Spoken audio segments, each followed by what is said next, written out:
Je me nomme Lamine Diagne, responsable politique à Kër Serigne Ablaye Yakhine, membre du mouvement Siggi Jotna du président Abdoulaye Dièye, également un jeune entrepreneur. Bon, je suis dans plusieurs domaines, le mel assurance, le mel location engin. Bon, en même temps, voilà, j'ai fait des études en com, j'ai fait de la comptabilité également. Voilà, donc à peu près c'est ça.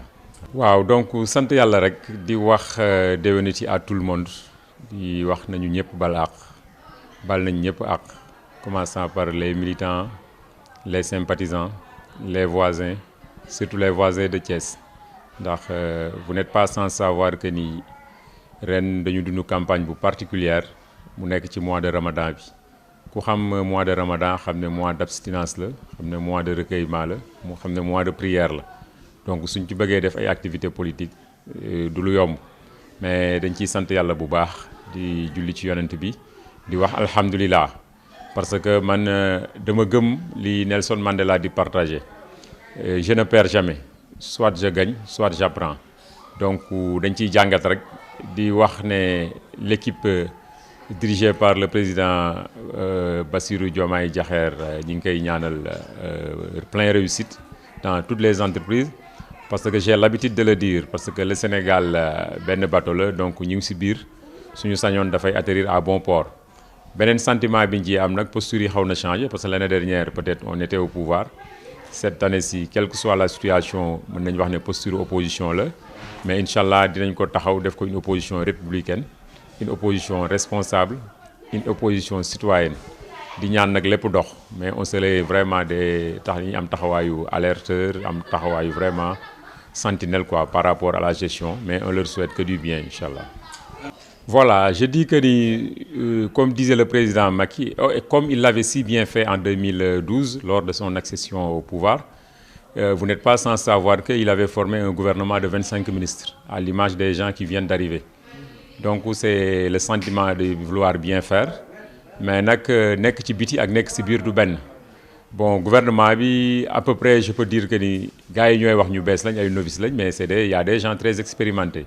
suñu jëlee Thiès ñi fi nekk ku mel ne Ousmane Diagne c'est nekk le procureur de la République kooku vraiment il est chevronné ñu jël également ku mel ne le ministre de l'Intérieur jël également ku mel ne le ministre Jean-Baptiste Force des Armées ñooñu dañu nekk ñoo xam ne c'est des gens très expérimentés peut-être la seule remarque bi ma ci def mooy dans l'histoire politique du Sénégal am na lu bees lu ci am ndax musuma gis forces armées ñu jox ko un homme de tenue c'est une première bien que ñu ngi koy ñaanal mu réussir ko bu baax ku mel ne Birame Souleye aussi peut-être il a appris dans le tas parce que boo xasee nekk maire nekk peut-être député président groupe parlementaire tu commences à s'impliquer de la chose publique donc loolu c'est très important beneen bi ci topp bon c'est des ministères un peu larges parce que dañu regrouper lu bari mais l'un dans l'autre on leur souhaite du bien et wait and see comme on dit voilà wait and see.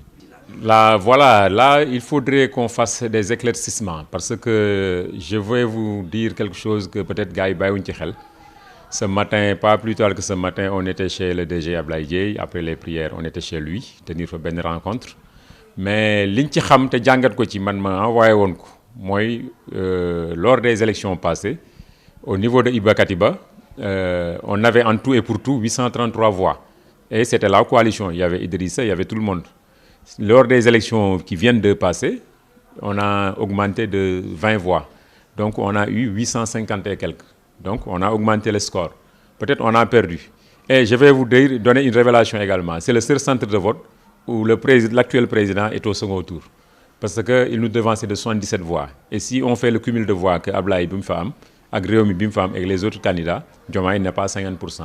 Donc si tout le monde faisait ce que Ablaye a fait, il y aurait forcément un second tour. Donc il n'a pas été ridicule. Là où tous les leaders ont perdu tous leurs centres de vote, au moins lui, il a gagné 2 centres de vote. Et il y avait, ce matin, on étudiait un cas très particulier parce qu'il y avait un vote massif des forces de l'ordre. De pratiquement plus de 100 hors de mission, ça pose problème. Dans un centre de vote, Iba Katiba, plus de 100 policiers hors de mission voté. Donc c'est peut-être ce qui a basculé le truc. Mais lui, bon... Et vous pensez que ces votes ne sont pas à l'avantage du... Ah non. Actuellement, le contexte, bon, vraiment, de la vie chère. Bon, et puis pratiquement, il faut le reconnaître, c'est le Sénégal qui veut partir. Donc, les 100 hors de mission. Les 100 hors de mission, là, je peux revenir sur ça, mais de toute façon, ça fait l'objet d'inquiétude et de suspicion, d'autant plus que c'est une première chose qui vient d'arriver là-bas. Dans le passé, autant de policiers n'ont jamais voté là-bas. Mouy Ablaye Yakhine, on n'a pas eu plus de 20 hors de mission. Donc, c'est à quelle fin, on a appelé le DG la veille, du coup, là, il faut voter. Nous avons retrouvé des camions, centaines de policiers. Ça laisse à désirer. Auparavant, nous avons donc impacté vraiment le vote. Bon, on peut se dire que peut-être que beaucoup de facteurs, je ne dis pas c'est le facteur, mais beaucoup de facteurs qui peut-être qu'il y a un centre de vote. Bon, mot de la fin, je veux remercier la jeunesse thiessoise parce que tay bu ku nek togué sa cœur tok sa famille ngeen juk vraiment nek ci terrain bi di jappalé nit ñi di néméku nit ñi di remonter information yeen vous méritez, vous avez tous les mérites. Vraiment limay wax ci yeen la koy accès di santat ñep di balu ak ñep di leen wax né vraiment Thiessois bu nek war na leen tek loxo parce que vous faites la fierté de tout Thiès quoi. Je vous remercie.